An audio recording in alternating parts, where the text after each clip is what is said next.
Então, o que é o Comex, né? Primeiramente, é bom entender um pouquinho do conceito, né? Comex nada mais é do que o comércio exterior, tá? Qual que é hoje a função do comércio exterior dentro de um país, né? Ele nada mais participa dentro do progresso da economia. Por quê? Tudo que é feito, produzido num país que não é utilizado dentro do território nacional, de certa forma, ele é exportado para fora, para outras economias. E isso gera entrada de recursos, né, dentro do Brasil, e recursos esses que são, muitas vezes, reaplicados dentro do Brasil para novas produções, para crescimento do país, geração de empregos e outras questões que acabam aí elevando o progresso da economia brasileira. Tá? Então, por isso que o Comex hoje ele tem um papel fundamental dentro da nossa economia, porque ele representa aí grande parte do que acaba respingando aí numa evolução econômica do Brasil como um todo, tá? O Comex ele possibilita também algumas coisas que são extra evoluções econômicas, como, por exemplo, troca de tecnologias. A partir do momento, né, que você está inserido no mercado internacional, que você vai exportar um produto ou vai importar um produto, você já está, em teoria, buscando novas tecnologias ou entregando novas tecnologias, né, para o exterior. Você está fazendo essa troca realmente de tecnologia que acaba agregando aí em economia na questão de elaboração de produtos, na economia da prestação de serviços, tudo que envolve tecnologia, você acaba agregando valor no produto final. Então, é importante também o Comex, porque, queira ou não, você se vê obrigado a realmente buscar inovação tecnológica também, e acaba até importando, muitas vezes, essa tecnologia que você não tem no país, e replicando isso através, obviamente, depois de iniciativas internas, para que essa tecnologia comece a ficar mais presente dentro do nosso território nacional, tá?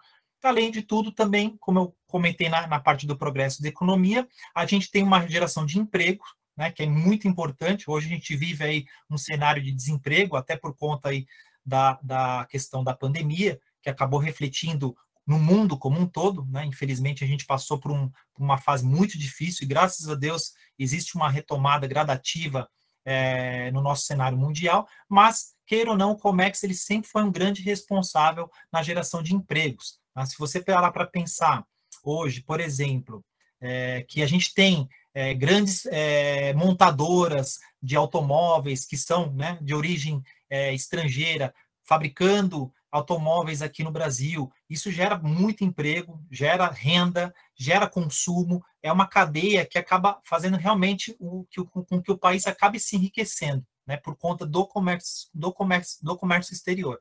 Então é importantíssimo realmente a presença do comércio exterior, tá? E como que é que surgiu o comércio exterior, né? A gente fala muito comércio exterior, mas, poxa, se você olhar isso daí lá atrás, como é que a gente imaginou que um dia a gente ia trazer máquinas da África, ou da Europa, ou dos Estados Unidos, ou enviar alimentos para a Ásia? A gente nunca imaginou que isso fosse possível, até pela distância, né? Que existem aí entre as fronteiras, né? Mas o fato da globalização ser um tema que, né, cada vez que passa, cada ano que passa, ela se torna cada vez mais presente nas nossas vidas, isso daí é muito óbvio que a gente é mais que dependente desse sistema. Não adianta você dizer que, poxa, tudo que eu produzo eu vou vender para os brasileiros, né? A gente não vai ter nenhum tipo de negócio com estrangeiro. Hoje em dia, existe uma globalização em todos os sentidos. Hoje, por exemplo, existe globalização na parte de humana. Se você conhece uma pessoa, hoje, pela facilidade que você tem pela internet, você conhece pessoas de outros países, se relaciona com pessoas em outros países. No turismo, você faz viagens. Você, em todos os momentos, a globalização está presente nas nossas vidas. Então, o comércio exterior nada mais é do que ele faz parte desse sistema realmente que é muito presente nas nossas vidas, tá? E, por último, para comentar, o comércio exterior ele tem uma importância significativa no nosso PIB, tá? O que seria o PIB? É o Produto Interno Bruto, tá? Então, é tudo que é produzido em bens e serviços finais dentro do nosso território brasileiro. É um indicador, o PIB, para um cenário econômico, que dá uma dimensão se o país está indo bem ou mal economicamente. Por exemplo, né? Se o PIB ele teve uma queda, é porque o país está produzindo pouco. Se o PIB, né, teve um aumento, é porque realmente o país ele está produzindo, ele está, né, tá ali, está pulsando. Então é importante realmente que o comércio exterior esteja bem, porque ele tem aí realmente uma relevância significativa dentro do nosso PIB, que nada mais é um índice de referência para o país, tá? E esse índice de referência é acompanhado por outros países também. Então, os outros países, quando olham o Brasil, eles falam, poxa, o PIB do Brasil está ruim. E aí, quando tem um investidor que quer vir aqui para o Brasil investir dinheiro no Brasil, ele fala, poxa, é melhor não investir agora, porque acho que o país lá está, né, tá meio ruim das pernas. Então, acho que é melhor esperar um outro momento. E o Brasil acaba deixando de ser atrativo para investidores estrangeiros. Bom, um resumão aí do que é o comércio exterior e a importância dele aí no nosso cenário. E como que funciona, vamos lá, o comércio exterior, né? Quais são os profissionais, por exemplo, que fazem parte do comércio exterior? Então, a gente vai ter aí, talvez, dezenas ou centenas de profissionais, e eu acabei colocando alguns aí para vocês terem um pouquinho de noção de algumas funções, né, que estão dentro do comércio exterior. Então, tem um agenciamento de cargas, né, que cuida da parte aí de manuseio dessas cargas que saem e entram do país. As pessoas que cuidam das compras internacionais, então elas vão fazer pesquisas, aonde que tem uma matéria-prima ou um produto que tem um preço mais atrativo.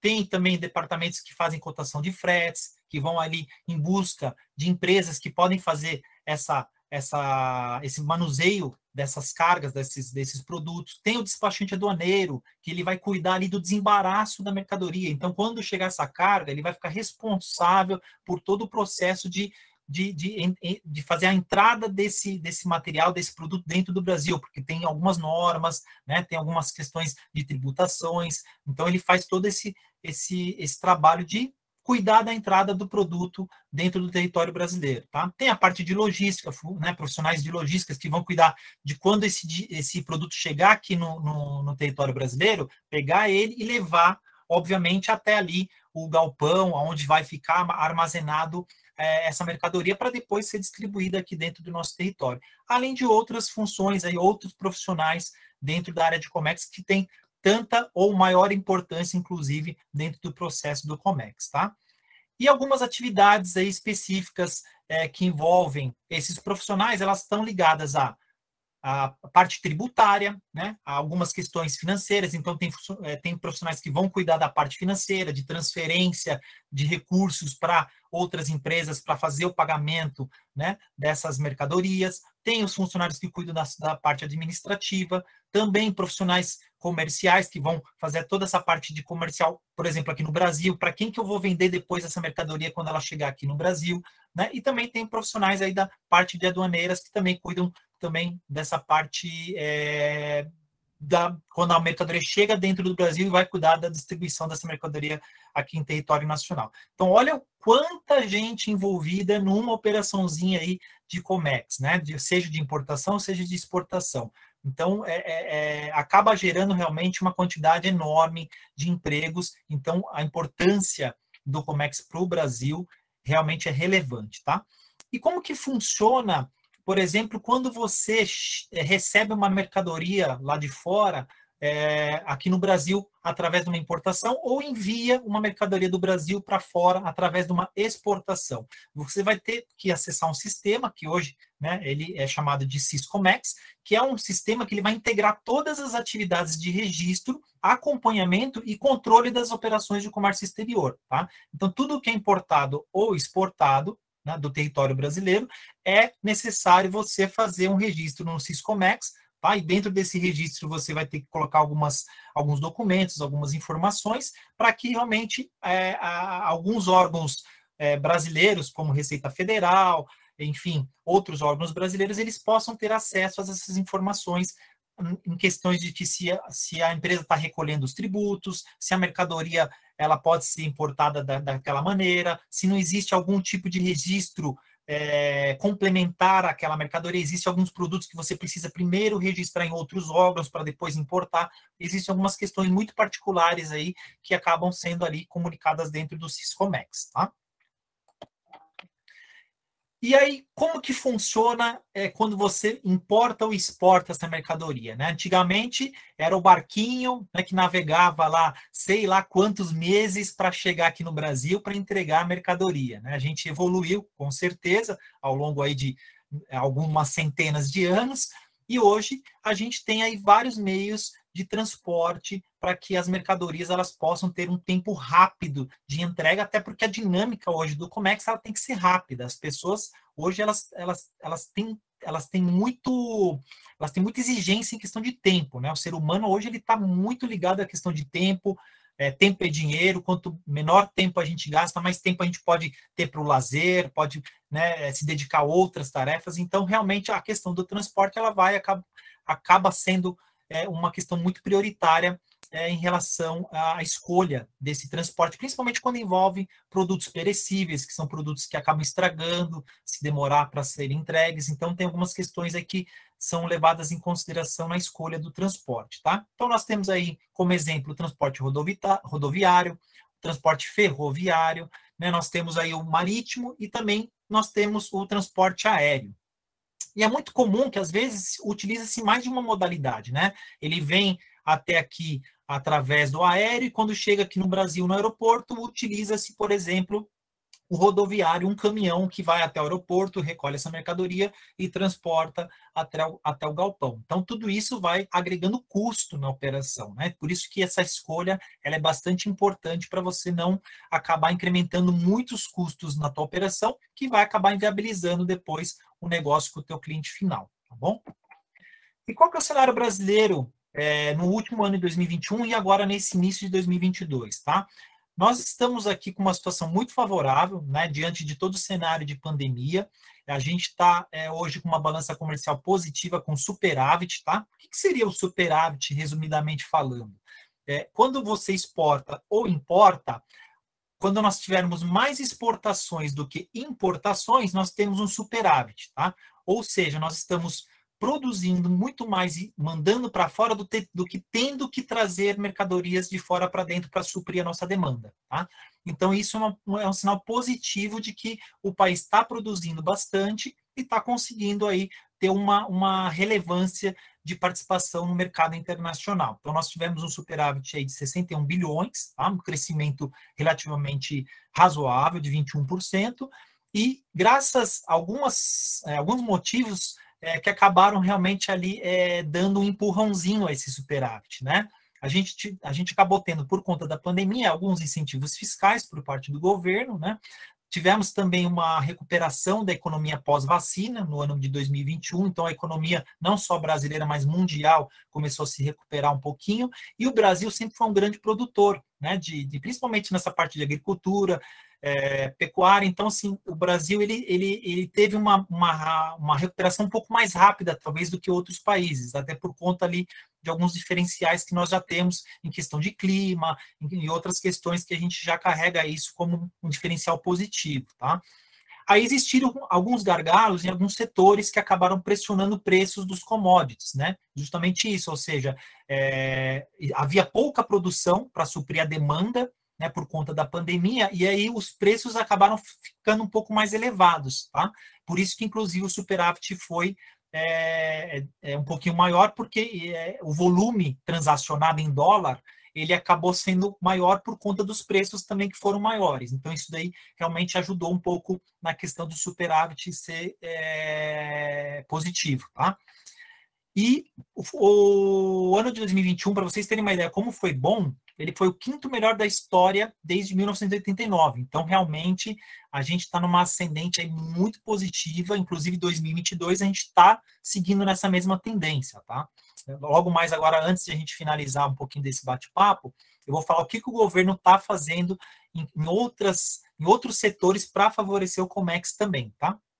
Esses são dados da Secretaria do Comércio Exterior, para quem quiser também depois dar uma pesquisada e ir um pouquinho mais a fundo, podem consultar por lá também, ok?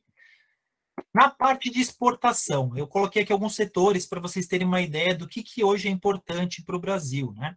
Então, na parte de exportação, para vocês terem uma ideia, os Estados Unidos eles tiveram um aumento de 44% nas exportações, ou seja, a gente exportou mais 44% para os Estados Unidos. Foi o destaque nosso aqui de exportação no ano de 2021. Tá? Então, isso daí realmente mostra que nós temos uma boa relação com os americanos, né? Eles dependem bastante da gente também em alguns produtos. E o Mercosul, que aí é um diferencial muito bacana aqui, inclusive existe já, né, uma tendência a gente poder explorar um pouco mais o Mercosul, uma vez que nós, Brasil, somos um dos principais países, né, do Mercosul.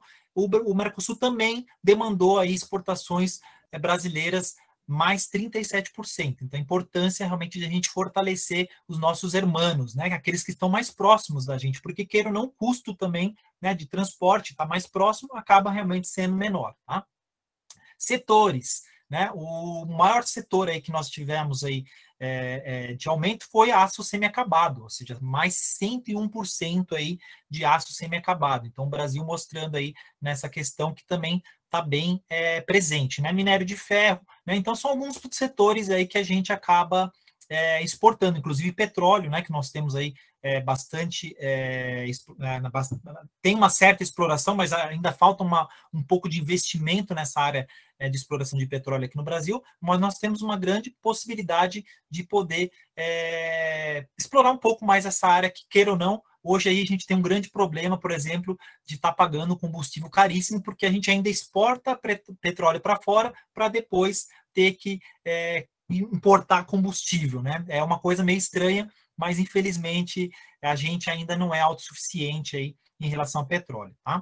Então o Brasil é um dos maiores produtores de soja, tá? Então outros países dependem bastante da gente, né? Por questões de dar ração para animais, enfim, para elaboração de remédios e para biodiesel, que queira ou não é um combustível bastante importante na Europa.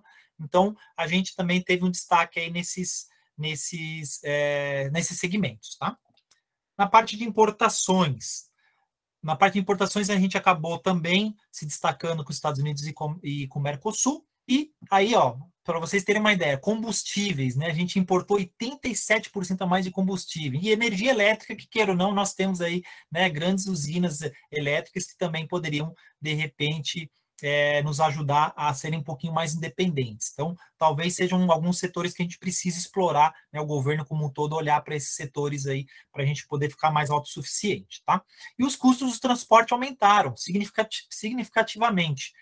Por quê? Por conta do combustível, né? Como a gente viu aí, né, a grande parte dos nossos transportes precisa de combustível, e se o combustível aumenta também o custo que vai estar embutido no preço do produto, tá?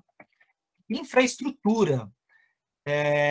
A nossa infraestrutura, né, hoje, nós temos aí um dos principais portos da América do Sul. Né? Então, para você ter uma ideia, o Porto de Santos e Itajaí, eles estão entre os mais importantes da América Latina. Você vê a importância do Brasil como rota, né? Ele acaba sendo uma rota realmente aí de recebimento de produtos importados, tá? Por quê?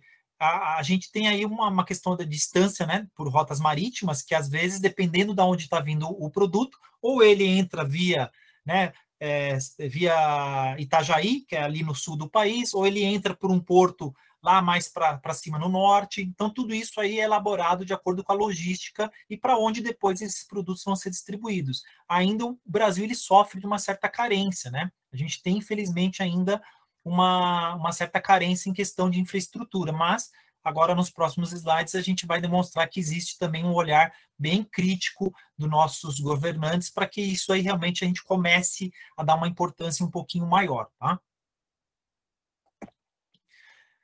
Então, é exatamente isso que eu comentei que a gente ia abordar agora, tá? A importância do governo dentro desse processo de Comex. Só no ano de 2021, e aí também muito por conta da pandemia, tá? O governo ele elaborou 7 projetos de infraestrutura que envolviam logística, transportes e portos. Tá? O que seriam esses projetos para vocês só entenderem um pouquinho mais? Tá? Para poder atrair investidores, né, seja, né, investidores externos ou até investidores brasileiros, mas na maioria das vezes são investidores externos, a gente precisa dar algum tipo de incentivo, né, para que esse investidor ele tenha certeza de que aquele aporte que ele vai fazer vai trazer uma rentabilidade maior do que aquela rentabilidade que ele teria em outras aplicações, né? Fosse uma aplicação financeira, né? Até mais segura, inclusive, talvez, né? Então, a gente tem que ter um atrativo diferencial para que ele se arrisque em fazer um investimento num país que também tem que representar uma certa segurança para ele investir o dinheiro dele, tá? E por conta disso, existe ali os incentivos, tá? E dentro desses incentivos, como que funciona, né? Alguns incentivos. Existem algumas debêntures que são emitidas com isenção de impostos, né? Então, quem vai ganhar com essas debêntures que são emitidas com isenção de impostos? O investidor ganha, porque ele vai ter isenção desses impostos. A empresa ganha, porque a partir do momento que ela emite essas debêntures, ela emite com juros mais baixos, o investidor cobra um juros mais baixo dela, né? E o governo também ganha, por quê? Porque o país vai evoluir, né, gente? Se o investidor vai trazer um capital que vai ser transformado, né, em infraestrutura, em estradas novas, né, em trilhos novos, em novas rotas de transporte, o país vai ganhar porque ele vai ser um país que vai estar ali preparado para receber mais e mais e mais importações ou vai poder realizar mais e mais exportações para outros países, tá? Fatores de impacto, tá?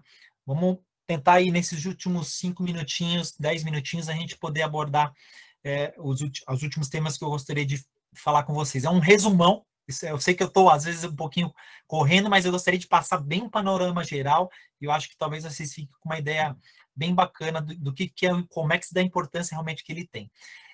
Quais são esses fatores, né? Que são impactantes no câmbio, no Comex, por exemplo. Um deles é o câmbio, que a gente sabe que impacta muito, tanto para o importador como exportador, né? A gente brinca muito, né? Quando o câmbio sobe ou baixa, ele sempre vai deixar alguém infeliz e o outro feliz, mas faz parte, né? O ideal é que a gente ache ali um meio termo, né? O governo ele tem que estar sempre ali com o olhar no câmbio para que o câmbio ele se mantenha num nível que tanto agrade o importador como agrade o exportador. Nem sempre isso é possível, porque existem muitas variáveis que causam impacto no câmbio, mas existem também ferramentas, tanto para o governo fazer um certo controle desse câmbio, como também para o importador e exportador fazer um hedge desse câmbio. Né? A gente até coloquei aqui para vocês, né? A maior utilização de ferramentas de proteção cambial. Né? Algumas delas são hedge, trava e NDF. São algumas ferramentas que o importador ou exportador, quando tem uma operação comercial pactuada com o estrangeiro, ele já tem um preço definido, só que o pagamento ou a transação vai ocorrer daqui 1, 2, 3 meses. O que ele faz? Ele vai entrar em contato com o banco, né?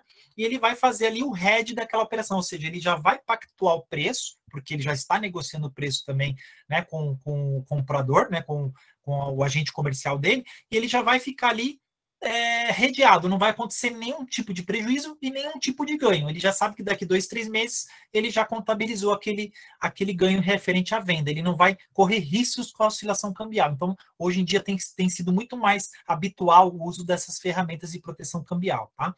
E o que impactou aí, né, em 2021, a questão do Comex, né? O câmbio impactou bastante, houve uma valorização do câmbio, aumentou, né? O dólar aumentou 7,47, a incerteza pandêmica gerou estresse no mercado, menor produção de produtos básicos, então o preço elevou. Nós temos aqui uma inflação muito alta, né? Aqui no Brasil, não só no Brasil, mas até nos Estados Unidos hoje tem uma inflação que nunca teve antes. Então, realmente, o mundo inteiro acabou tendo aí realmente reflexos desse cenário pandêmico, né? Menor consumo de produtos dispensáveis, então as pessoas seguraram um pouco o consumo de comprar uma televisão, né? De ter que comprar uma coisa que talvez não seja ali necessária para aquele momento, até por uma incerteza de ficar desempregado, por uma incerteza do que poderia acontecer por conta da pandemia, né? Elevação de inflação e juros, como foi comentado aqui. Os juros ele aumenta porque o governo, numa maneira de tentar frear um pouco o consumo, né, e combater um pouco a inflação, que é uma das ferramentas, ele vai e aumenta um pouquinho os juros,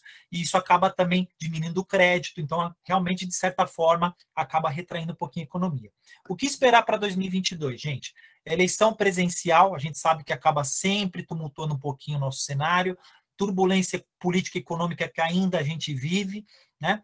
Desdobramentos da economia doméstica e internacional, a gente não sabe lá fora como vai ficar ainda, porque a gente sabe que os outros países também não estão ainda com uma certa estabilidade, né, por conta ainda de alguns reflexos. Controle de capitais especulativos, então é muito importante que a gente controle o tipo de capital que entra no Brasil, que nem sempre é um capital que vai agregar valor, é um capital que entra e sai em curto espaço de tempo, então isso daí o governo tem que fazer o controle através de tributações e etc. Tá? Mudança na legislação cambial, nós hoje estamos entrando com uma nova PL, um projeto de lei de câmbio, que vão mudar algumas situações que vão ser favoráveis para o câmbio, tá? Para os exportadores guardarem o seu dinheiro em dólar lá e pagarem as suas obrigações em dólar, não só pagar, que hoje já é possível, mas, por exemplo, eles vão poder emprestar esse dinheiro lá fora e fazer rentabilizar esse dinheiro que está parado em dólar lá fora. Tá? Isso aí é um outro tema que talvez a gente possa aí entrar numa outra oportunidade com vocês. Tá? Existem algumas mudanças bem interessantes aí que vão impactar o Comex, tá? E aumento de juros americano também, que é alguma coisa que está assustando por um lado, mas pode ser benéfico para o Brasil, né? Se lá fora o americano não está bem das pernas, o Brasil, como uma potência aqui da América do Sul, pode se beneficiar também disso, tá? E por último, para finalizar, que senão o pessoal me mata, que eu vou extrapolar o tempo, a importância da tecnologia na sociedade. E eu digo na sociedade, eu digo em todos os segmentos, né? Hoje, a gente tem aí uma concentração muito grande, né? E aí eu falo como banco também, né? O Banco Carrefour, e eu trabalho também como banco.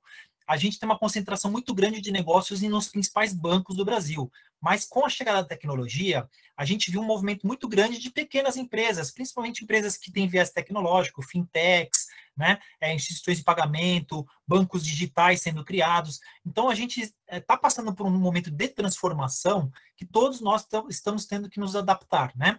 Por quê? Porque realmente o cliente está demandando isso, né? O cliente ele está com uma visão diferente, ele mudou o costume dele, então a gente está realmente tendo que se adaptar, né? Então, hoje a gente tem o uso, por exemplo, da tecnologia da inteligência artificial, né? Que é praticamente feito tudo pelo cliente. Você economiza dinheiro porque o teu funcionário ele pode se dedicar a outras tarefas que sejam muito mais importantes, né? E precisem de uma decisão, de uma tomada de decisão. Inclusive, a própria inteligência artificial ela tem esse viés, né? Ela toma decisões, né? Quando você implementa uma inteligência artificial dentro de um processo na tua organização, ela tem esse poder de tomada de decisões, né? Por exemplo, na área de crédito, ela avalia o crédito, ela já pode decidir se a pessoa que está solicitando o crédito, se ela pode ou não tomar aquele crédito por conta do risco que ela apresentou, de acordo com o formulário que ela preencheu, enfim, a própria inteligência já faz esse serviço no lugar da função humana, né? E o humano ele vai se dedicar a outras funções ali